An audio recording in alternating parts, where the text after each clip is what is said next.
Okay, hi, so this is how to do your color theory practice sheet. This one is already completed, obviously, and there is a backside. I just kind of wanted to go through a couple of things when you're doing this. So I have got my paints here. You're going to be doing this with the 3 primary colors, which is your first little set. You got red, yellow, and blue. If you look at a color printer, you will have red, yellow, and magenta. It's actually cyan, yellow, and then magenta is the red. But we've got red in the classroom, so that's what we're going to use. And I've got black and white to do some of our other colors. So you only need these colors, which is super cool because if you don't have a lot of money to spend and you want to be a painter, you really only need these 3 primary colors and the black and white. I've got this little set. I think it even says... Yeah, see, it's got all the different colors that you can mix from it. So everything can be mixed using those colors. I also have my water for washing my brushes and a little towel for drying off my brushes after I rinse them. Oh, that was called something on it. I also pick one paint brush to mix my color that's bigger and then one to actually paint with. And this one's fairly new, so it's still got that really nice little crisp corner that you guys might remember from the other video on painting and how to paint neatly. This, I'm not really concerned with you being too neat as long as you're getting it in the square. I mean, you can see like, this is the example that I used in class. And you know, I go a little bit outside the lines, but as long as you're getting your colors right, that's cool. It's when you're actually working on the color scheme project that you need to be really neat and tidy. So I'm gonna skip over the ones that are obvious. The other thing I need to point out is you have a color wheel here, and the color wheel is almost like a rainbow in the shape of a circle. So you can use your colors more than once. So like, for example, red. I'm gonna use red here with my primarily, and then when I come down to secondary where red and yellow make orange, I can use that same red. So you can use that paint a couple of times. When I made this orange, I actually used it up here on the color wheel as well. I used it on the analogous. I even kept some aside. So that's why I recommend using one of these paint palettes that we have at school that keep your paint wet so that you can come back to it. Also, notice how much paint I got. Like, this is my finger. It's not that much paint, okay? You don't need to pour an enormous amount of paint on there. So I'm gonna skip the obvious ones, red, yellow, and blue, and just go straight to secondary because I wanna show you how to mix paint. So when you're mixing paint, I actually think that one might be too big. When you're mixing paint, you want to start with the lightest and add the dark to it. So when I make orange, I'm going to take a little bit of yellow and add red to it because yellow is lighter than, this is a brand new paint, so it's still kind of ooky. Take your yellow and then just a teeny tiny bit of red. I don't know if you guys can see that. It's like really tiny a bit on my brush. And you'll see how quickly it changes when you add dark to the light. You don't want to add the light to the dark because you're just dumping the lighter color into the darker and you end up with a big pile of paint that you're not going to use. I think that's still a little too orangey. I mean, not orangey, but a little too yellowy. So I'm gonna add a little bit more red. Again, I just added a teeny tiny bit of red, like an eye booger. Ooh, I think that's a great orange right there. So secondary colors are created by mixing 2 primaries. So that's gonna be my orange. And I didn't put my red and yellow there, but I showed you on the other one. Look how nicely I can stay inside the lines with that corner of the brush. I'm not even trying that hard. All right, and then you'll paint your red and your yellow. I'll go ahead and do that really quick for you. Again, this red's gonna look a little different than yours because it's actually magenta. It's more of a truer red like you would see on the color printer.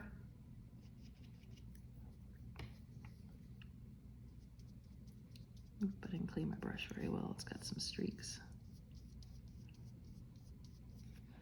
All right, you might be able to see the difference. So this is the red that we'll have in the school. You probably won't see it. This is a little colder, so this has got a little more blue in it. All right, so red, yellow, and orange, and then you will do yellow and blue to make green, and then red and blue to make purple. And I'll do that really quick. So I'll put my yellow.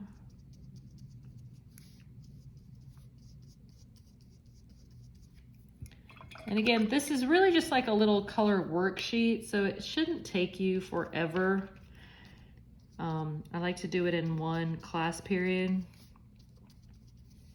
like maybe 1.5 class periods. So now this is my red and yellow make green, I'm sorry, yellow and blue make green. So which one's lighter? Yellow is lighter, blue is darker. So I'm gonna start with a little bit of, I need a little more yellow.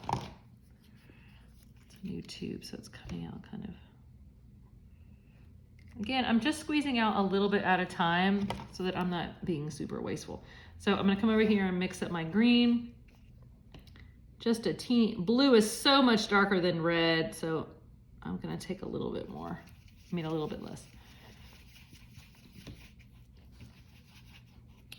Still a little too, you can always add more, but it's really hard to take away. Like if I went too far with that and I had to start dumping in yellow, I'm just gonna waste a bunch of paint. So I would probably start over, but still a little too much yellow. You wanna get that perfect, like just after it rains and the grass is all green. That's pretty good. Okay.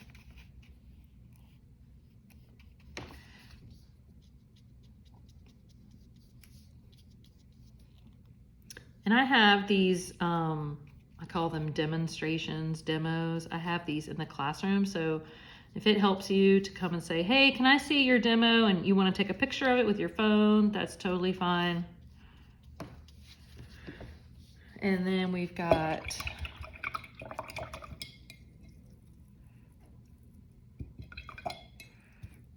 purple. So purple is blue and red.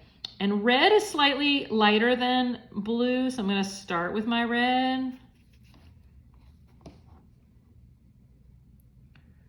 Again, just a teeny tiny bit of blue. Ooh, that might have been too much. Ooh, actually, that was pretty darn good. Maybe a little bit more. That was pretty good.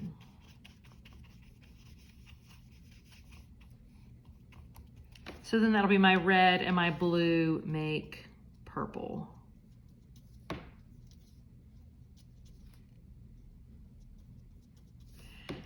Okay, so those are your secondary colors. I think everything from this point forward is pretty, I'll show you how to do monochromatic, but as you're filling these in, you wanna fill in your color wheel. So let me get a pencil. So your primary colors, your red, yellow, and blue, you're going to put them in these places. So primary,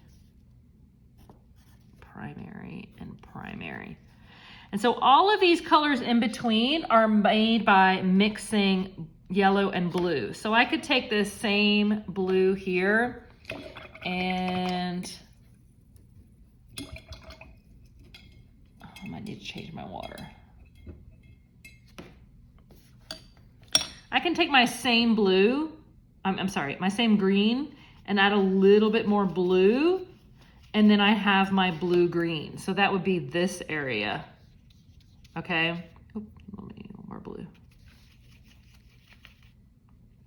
So you can actually mix this in the same little spot. So that's a nice little teal or aqua or turquoise, whatever you want to call it. I'll mix these in the same spot. So I'll start with yellow, mix a little bit of blue in it to get my yellow green, like think of like lime green. Add a little bit more blue to get that green, add a little bit more blue to get the blue green, and I all mixed it in the same location. Same thing with my orange that I made. I would start with yellow, add a little bit of red to get my yellow orange, add a little bit more to get really a nice, good, like orange Skittles colored orange. Oops, oh well. And then a little bit more to get my red orange and then my red. And then as you can see here, you've got your primary colors in the middle, and then these are the secondary colors. So secondary colors are important because they're mixed, made by mixing 2 primaries. The rest of these are made by mixing all of those together. Okay, so I'm gonna do another video on monochromatic. Tertiaries are the ones in between, so that that yellow-orange, that yellow-green, that blue-green, blue-violet, red-orange, any of those. You have so many different options here. You just don't want it to look too orange, too green, or too purple. They're kind of the ones that are in between. Complementary. Move this up. Complementary colors, they're a pair of colors that are opposite on the color wheel. So when you look at your red, across from it is green. When you look at orange, across from it is blue. And when you look at yellow, across from it is purple. And then obviously you could do yellow, green to red, violet, but we'll stay simple. So red and green, yellow and orange, and blue and purple. Think of teams, like football teams or basketball, sports. We'll just say sports, and Christmas. So I know there's several, I can think of several teams that have blue and purple, like the LA Lakers and somebody in New Orleans. I don't do sports, y'all. So those are pretty easy. Monochromatic, I'll show you how to do. That's with mixing a color with white. And then neutrals, I'll show you. So I'll do this I'll do the backside in another video.